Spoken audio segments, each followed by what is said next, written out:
Hi, John Persico here at the Strategy Information Channel. Last week, I talked about what makes a great strategy. I said you need to address three concepts for a great strategy. You need to address the concept of, I call it paradigm shifting, paradigm breaking, and the third one, paradigm creating. Today, I want to talk only about paradigm shifting.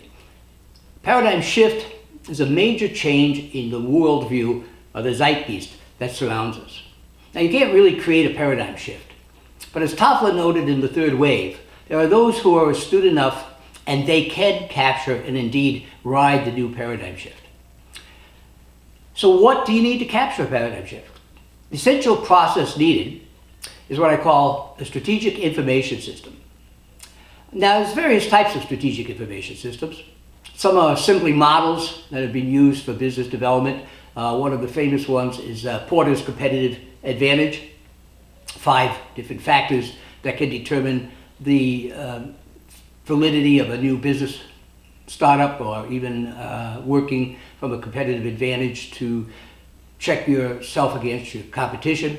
Another one is Weissman's strategic perspective view. And a third, which is actually an incredible information system, is what I call DNA. I mean, we all know DNA. It's a system of compact, dense molecules. It's tremendously flexible, carries tremendous information, and is extremely adaptable to different species and mammals. It's one of the greatest information systems that was ever created. And in some respects, it's a very simple, elegant system. So, if you want to create your own system, what do you have to do?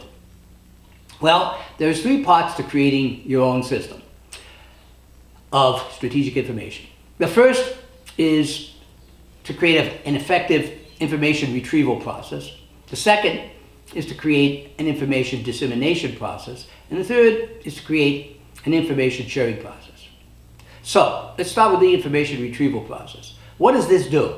Well, this brings new perspectives into your organization. What kind of perspectives? Social, political, economic, industry, competitive, technology, big data from customers, finance, human resources, operations, microdata from all of your key business processes. The amount of data that you could bring in is unlimited. There have been some very good models such as the balanced scoreboard, which helps you look at some of the key data that you might want to have. But you need to absorb this information, okay? But absorbing it isn't enough. People have to get the information, and that's the second part. Second part is information dissemination. And this is simply a method for getting the information and data to those who need it, or those who might need it. And in fact, even those who you don't think will need it. It's too often organizations have this need-to-know mentality, as though there's something dangerous about giving too many people information. They're afraid of transparency in data dissemination. They're afraid of violation maybe of patents or copyrights, and there's some validity in looking at that. But there's also some closed-mindedness that comes around the fact that it's my information and I don't want to share it. Information, as we know, is power. So if I give you the information, I'm giving you my power. And that's a very backward way of looking at things. So the third key process is information sharing. Now, information sharing is not just putting information on somebody's desk. In fact, I would probably prefer to just call this created a shared meaning, but it is, so it goes beyond just sharing. It's looking at the implications of the data. We often collect information, or we often have access to information, and we really don't know what it means. It doesn't have any relevance to us. We don't see the validity of the data, or we don't see the impact the data could have on our business, so it just goes overhead. We might as well not have the data.